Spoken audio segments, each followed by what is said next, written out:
Dave Paulides, CanAm Missing Project Copyrighted Edition for our video channel. I'm with the executive producer of the show, Huck L. Berry. Very famous producer, very demanding, very loving, loves her head scratches. Oh, that's it, Dad. She's a good producer, though. She doesn't complain a whole lot.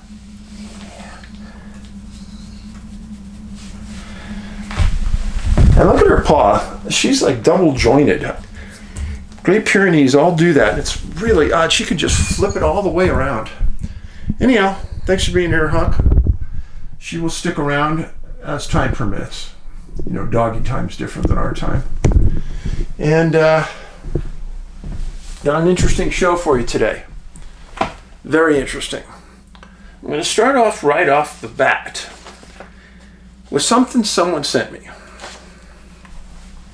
He's a good girl. Name is Larry. That's what he wrote. Greetings from northern Indiana. I'm writing from South Bend. I've been following your work for the past decade and share your perspective on the topics you discuss on talk shows, videos, books, and YouTube. I've watched all your films, some of them multiple times, and I've listened to you on podcasts countless times. Also own a few of your books and have taken your Bigfoot 101 course. Thank you. I continue to watch your videos regularly. I want to be honest. Even though I'm an adult man, your stories and videos sometimes bring me to tears. I can't help it. I feel the pain in those loved ones who have lost someone without an explanation, leaving so much without reason or sense. 100% true. Brings me to tears. I also get emotional when you mention your son, Ben. I can't imagine what you're going through, and my heart goes out to you, especially as a father of several boys myself. Recently, I finished a gift I've been wanting to make for you, and I hope you like it. Took a lot of thought and work to get it just right. Your work resonates deeply with me, and I appreciate everything you share across your platforms. Additionally, I came across something intriguing on FBI.gov website that you may already know about, but I find it interesting and fascinating nonetheless. In the classified documents, I found an article from July 8th, 47, which might offer some insight into the mysteries you explore. Feel free to share. What it is it's a memorandum. It says the writer has little expectations, if anything, to importance will be accomplished with this gesture.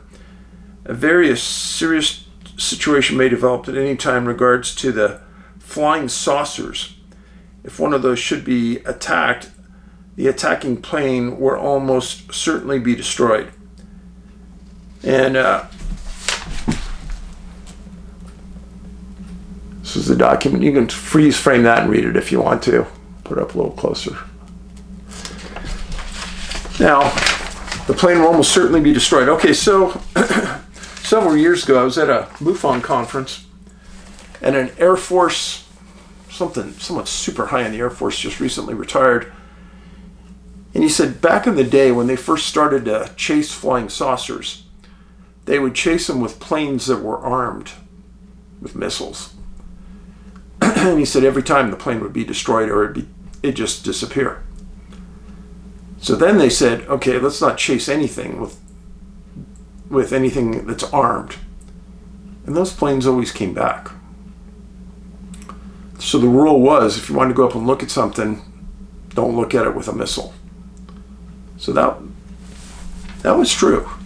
And he said this in front of several hundred people, many of them Marine and Air Force pilots who had similar stories. Now, what Larry did, so I'm going to read this to you. It's a tear in the dimensional rift of time. I'll show it to you in a second, but I got to read it. They come through the tear day or night, old or young with equal fright. Male or female, it makes no change. Their grasp extends beyond time's range. In the brightness of day or the still of the dark, they snatch away, leaving no mark. No care for age, no heed to cries. Through the terror and time, they silently rise. Some never return, forever lost, taken beyond where time has no cost. But if they return, their minds are erased, a blankness left, no trace of the place. The little ones too young to speak, or older ones whose memories leak, come back confused with stories untold, their time in that realm forever on hold. When do they seek? Where do they hide? We search in vain, their tracks denied.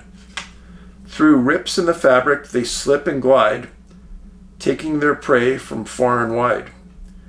We wonder, we fear, but never know where those taken are destined to go.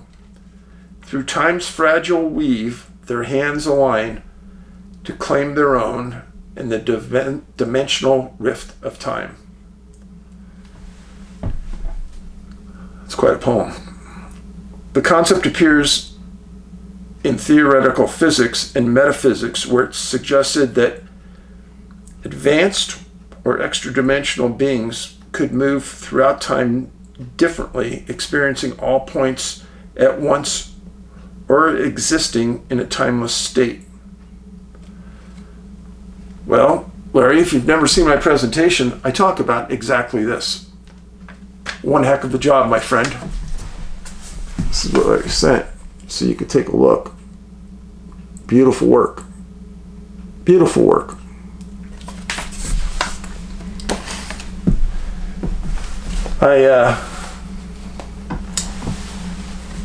I'm always amazed. I talk to Angie about this all the time. I'm amazed how smart you people are. You catch a lot of things that most people would not. I speak at conferences. I spoke in front of 2,000 people last year at one conference, and I said a lot of things. And I'll bet you not one person caught what I was really talking about, which is this dimensional shift, multi-dimensional beings. If you watch the interview I did, it's right here on this channel, with John D'Souza, a retired FBI agent, who talks about multi-dimensions. He says, yeah, FBI knows they exist. They don't want to talk about it, they don't want to know it. But they do know. That's quite scary to me that this is going on and the public doesn't even know about it. All right, well, let's start with the first story. And before I start with this story, I'm going to walk you into the facts with a story of my own. When I left the police department, I went to technology, worked there for several years running HR groups. And I got told that I was going to get a divorce by my ex, and that really just completely shattered my life. Shattered it. And I said, hey, I don't need the money that well, because we'd done really well in technology. I'll quit if I have to, and I'll stay home with the kids. Well, my wife said, no, I want 50% custody, but she was going to work. So I knew that every day after school, I'd get the kids, rain or shine. So that was my perfect place to live. Well, when I was married, we went to this lodge up in the Yukon territory several times. And the owner of the lodge, he always would sit next to me, talk to me. He liked me. And about the time I quit technology, I'm at home. After I'd been gone about 2 years and I'd done my Hoopa thing and all that, I get a call. He says, hey, Dave, it's so-and-so. And he goes, we're going to start a company. And the company was founded behind technology by one of our pilots that you know, Dave, that flew you in here. And he came up with this idea using a pulse laser. And in the far north of Canada are some of the best mines in the world for diamonds. A lot of people don't even know that. And blood diamonds come from Canada, meaning that They come from wars. A lot of killings are associated with it. Labor, kids' labor is used. There's just a lot of bad connotations to African diamonds. But there are none to Canadian diamonds. And this pilot was flying people in and out of regions in northern Canada. He said, damn, if there's a way we could identify our diamonds differently, they'd be worth double what an African diamond is worth. This guy goes into a shop and he finds a way to put a serial number inside of a diamond and nobody can see it without using this certain scope, and it wouldn't diminish the value of the diamond. But if they put that serial number into the diamond at the point it's coming out of the mine, it could track it all the way through the process, through cutting, polishing, selling, transport through different countries, customs. Brilliant. Because Dave, I want you to come to this meeting that we're going to have in Vancouver. And the kids were going on vacation with their mom, and I had a week off. And I said, okay, I'll go. I'll listen. I go up there, and it was brilliant technology. There was only 4 or 5 of us. I think there were 5 of us there. And the owner says, the guy who's kind of arranging everything says, Dave, I'm going to have the money to do this. I've got the investors from all the people coming up to the lodge. I want you to be the director of business relations and partnerships. And he said, stay at home with your kids for 1 week, just work for us the next week. You're not going to have anybody looking over your shoulder. I already know that you're self-motivated, you'll do things on your own, and we just need partnerships around the world to make this work. I said, well, I got to think about that. So they made me an offer money-wise, and I didn't say anything about it. So it was great money. And essentially working 50% of the time, and all my travel was up to me. And make a long story short, I did this for several years. And I met and we hired a guy from De Beers Diamonds in England. And this guy was the nicest, most wholesome, greatest person I've ever worked with in business. And he was the inroad I needed to get into the biggest diamond wholesalers in the world.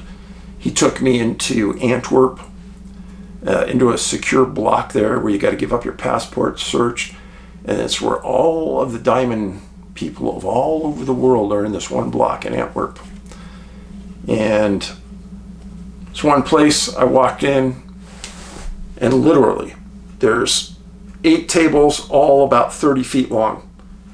And on there's probably each one of those tables 6 feet long, and each 6-foot table was a stack of diamonds like a pyramid that high. I was probably looking at $1 billion in this one room. And this guy walked us in, and we met the head of the company, and we sat down and explained our technology. He goes, you said right away, I'm in. We need this so much. Now, to get back to the point of the story, what I'm telling you. So as we're expanding, I just came from technology. I knew some of the most brilliant people in Silicon Valley. And one of them was a chief technology officer in a startup, and he didn't like the startup. He wanted to leave. He was a family friend, and I had him fly up with me to meet these people. He was super smart and young. This is exactly the guy we needed. And the owner of the company had met him already. He was a pilot, so everyone at the room except me was a pilot. He fit in.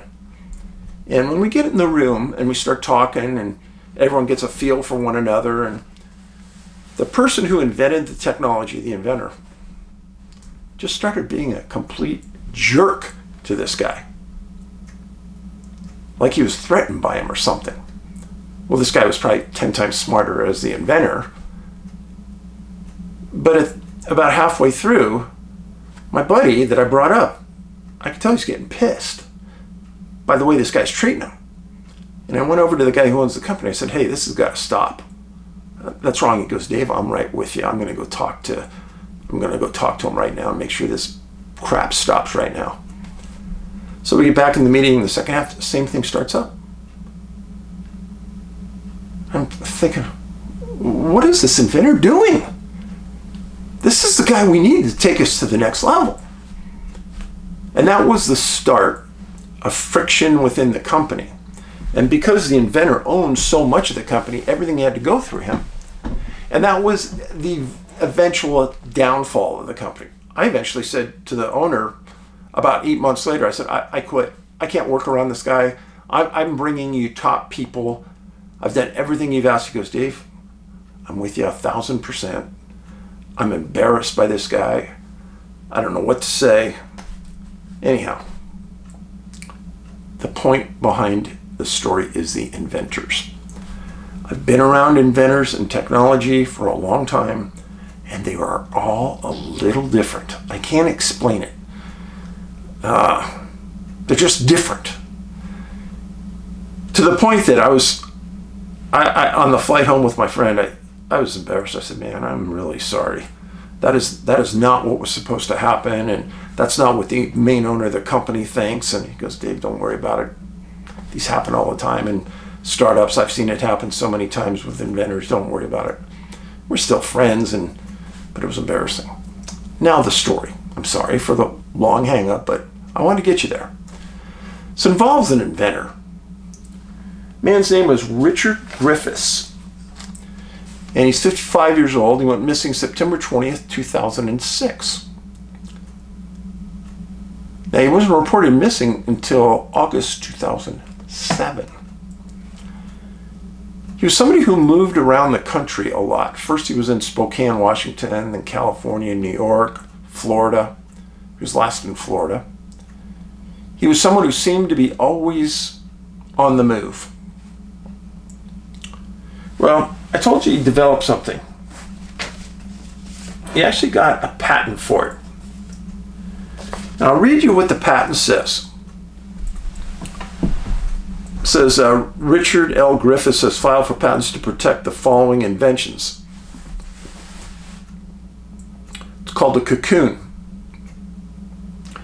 An inflatable convertible shelter and flotation device used for long-distance hiking and camping expeditions. The Cocoon is constructed of canvas and nylon. The canvas floor is rubberized to allow for waterproofing and air containment. A nylon lining is attached to the canvas and is held in place by Velcro strips. When used as a tent, Cocoon's nylon lining is unfastened to form a wedge-shaped tent. The canvas base can be inflated for insulation and sleeping comfort. Yeah, you're like sleeping on air. When used as a flotation device, the canvas base with 3 independently inflated air panels provides buoyancy for traversing rivers and lakes. Each inflatable panel contains an airtight cell of different lengths. Grommets are secured at the end of each cell and provide openings for rope to be drawn through. Grommets and rope allow a gathering together of the air cell's ends. A gathering together of each end of the inflated panels allows for the base to form a tubular shape. Filed August 14th, 95, patented September 23rd, 97, Richard L. Griffiths. Now here's a picture of Richard and the Cocoon. That's the Cocoon down below. And that's Richard. Okay? So, he was last living in Florida. He tells his girlfriend, he goes, hey, I'm probably going to winter up in the north. I'll be back next summer. Well, July 2006, he leaves Florida, goes en route to Alaska and the Yukon. Well, he didn't tell friends exactly where he was going because I don't think he was sure.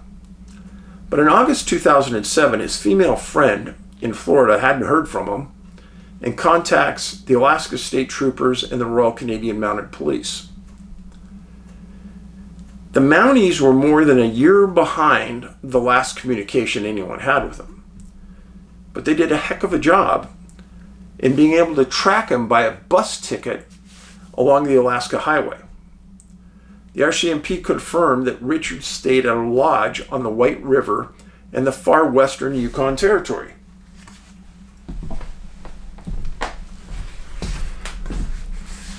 So this is the Alcan border, Alaska-Canada border. This is Beaver Creek, Snag Junction, Dry Creek, and then White River. Now he stayed in a lodge on the White River. And then, what happened to him? Well, the Mounties were able to track him to a lodge on the White River.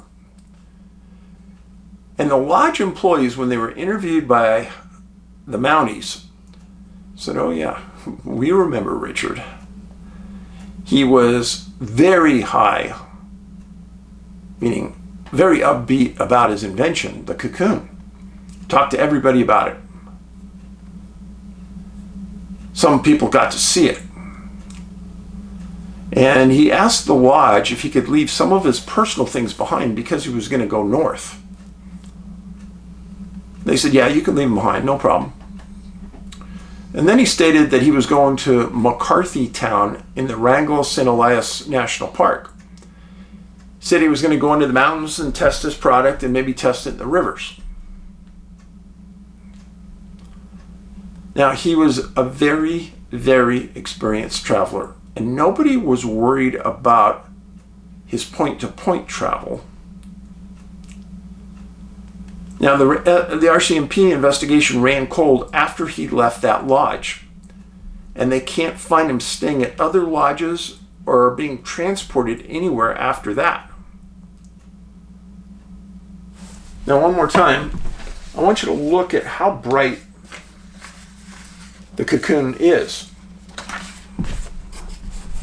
It's really this bright orange, which is a brilliant color, either that or yellow, to make a device like he invented. That would have been it.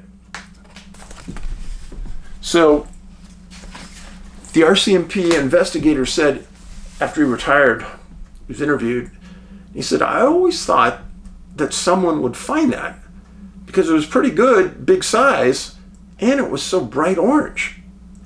And he said, "But it never showed up." And he goes, "I can't believe it."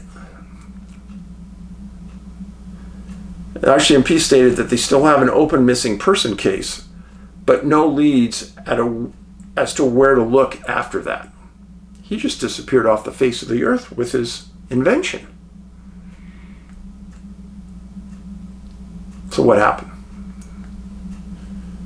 Well, I think that the RCMP did a heck of a job tracking him as much as they did, but didn't find a thing after that. Very unusual case. I think that the cocoon was an interesting idea. But number one, when you go backpacking, weight is the number one issue. Second issue is bulk. The thing is pretty bulky. And I never have seen the weight, but it's got to be pretty heavy. Because in those times, in the late 90s and early 2000s, they didn't have the technology that they have today to make rubber thin but very, very resistant. Back in those days, to make anything resistant in a river to puncture, it would have been really heavy. So, don't know what happened to Richard Griffiths, 55 years old. Next story. The man's name was Mark Franklen. Mark was 79 years old, went missing June 1st, 1957 in Portland, Oregon. Mark was a lifelong Colorado rancher. In 1950, he sold his ranch, and he and his wife took their money and moved to the outskirts of Portland so they could be closer to their grandkids and family. And that is what the dream is of all old people, right? This picture of Mark, dapper man. Well, June 1st, 1957 at 9:30, Mark drops off his wife at 42nd and Sandy Boulevard in Portland so she could go do some shopping. And he told her that he was going to go see his son-in-law, just visit for a while she was shopping. She said, no problem.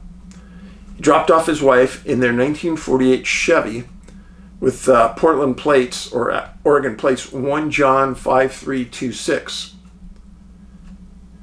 Well, later that afternoon when he was supposed to pick up his wife, he didn't show up. The wife calls the son-in-law. Son-in-law says, he didn't show up to pick me up. Son-in-law comes over, picks up the mom. Mom goes to the son-in-law's house, and they wait. Later that night, they call the police and report Mark is missing. And they report to the police that Mark had had bouts of amnesia.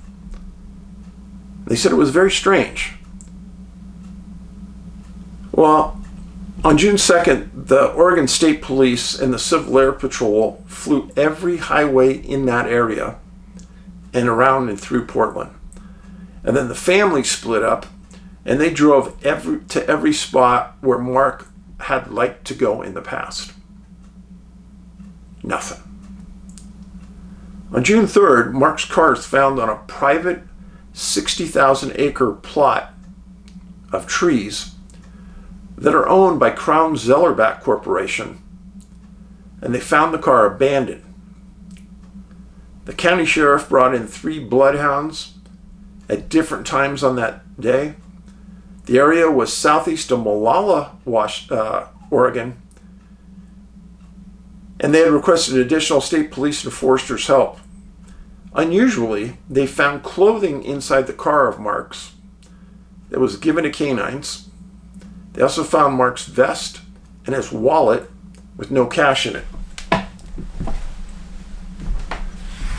Just to give you a feeling where they were at. Portland, and right up there's the Washington border. Molalla is here, south of Portland, and then the car is found in here in the woods, deep in the woods.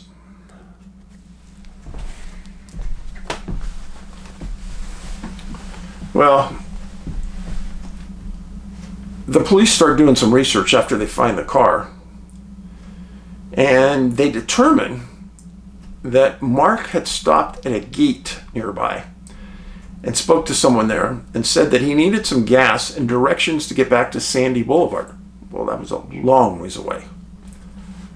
That was at 6:30. At 8:15 on June 1st, that day he dropped his wife off, a fire tower lookout watcher saw Mark's car going up that logging road, and that road that they saw him on led to where the car was found. So you got state police, you got county sheriffs, you got people that work on that Crown Zellerback property. Everyone's looking for Mark. On June 4th, Mountain Rescue Team arrived, and they requested support from the Civil Air Patrol, which they got. And then the state police called for the state crime lab to look at the car. I find that a bit odd.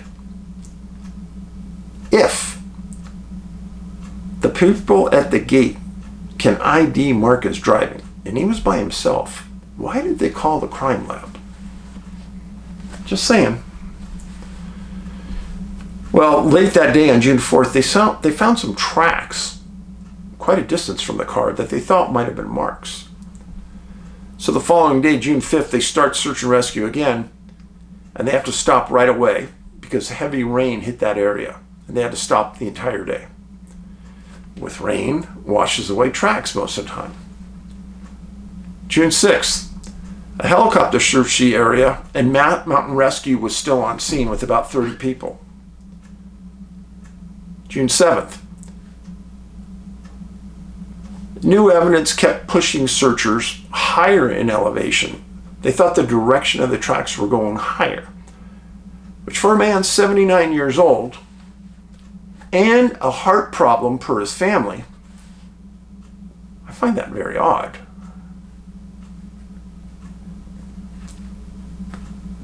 On June 8th, the primary search and rescue in that tree farm owned by Crown Zellerback continued with 50 searchers and friends. June 9th, a professional tracker was brought in spent the day reviewing the evidence and trying to find a trail that maybe someone else had missed. They didn't. On June 10th, a week after the search starts, they terminate it. They give up. Can't find Mark. They don't know where he is. They're not having any. They had brought in already 3 canines that previous week. None of them had found anything. No trackers had found anything that led to him.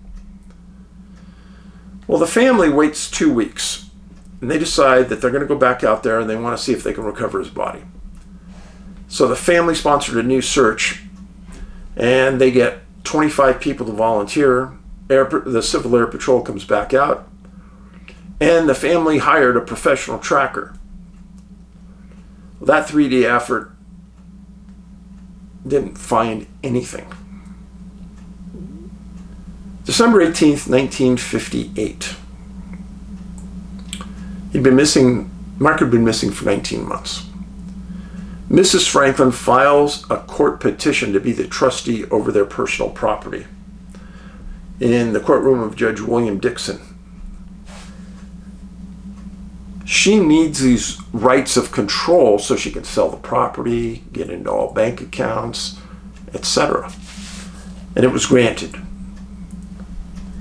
May 11th, 1959, there was a new article, and it explained the disappearance and the absence of any clues or evidence and how strange and particular it was. We researched 10 years into the future from that date, and he was never found. I find it very odd.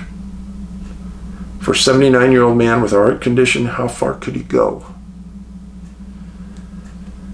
So amnesia, that's what he had.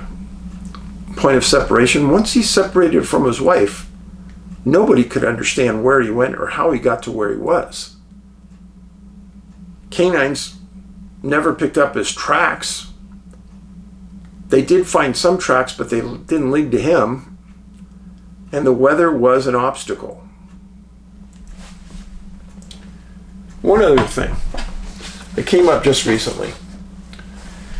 In the recent UFO hearings in front of Congress, one of the, you could say, profile points of UFOs that was brought up is that around some UFOs, they develop a fog, or a fog inundates the area at the time the UFO comes. I'm telling you, friends, watch Missing 411, the UFO Connection. I think it will offer you a great insight as to what is happening here. And I'm sure it's not all the answers, but some of them are there. And you can watch it for free on Tubi, Tubi, and our other 2 movies are on there as well. Missing 411 and Missing 411, The Hunted. We are very close to running out of some of our books. So please make your orders now before we run out. Because if we run out, we're not getting any more before the end of the year. And we're going to be closing down our store on December 15th this year. And the question that maybe it's going to be December 12th because we're not going to be here. So get your orders in right now. And in the meantime, it's a kindness revolution. It costs us nothing to be nice. And right now, as we enter the holiday season, there's a lot of people that are going to be depressed. And if I could just bring a little cheer to some of their lives by being polite and friendly and hospitable. I told a waitress the other day how good she was at her job and how much I appreciated her. And she goes, wow, no one's told me that in a long time. It was a lady about 80 years old that's working as a waitress. I go, no, you're a great waitress. She goes, wow, Dave, thank you. Anyhow, be safe. Be happy. Huck says good night. Paulides out.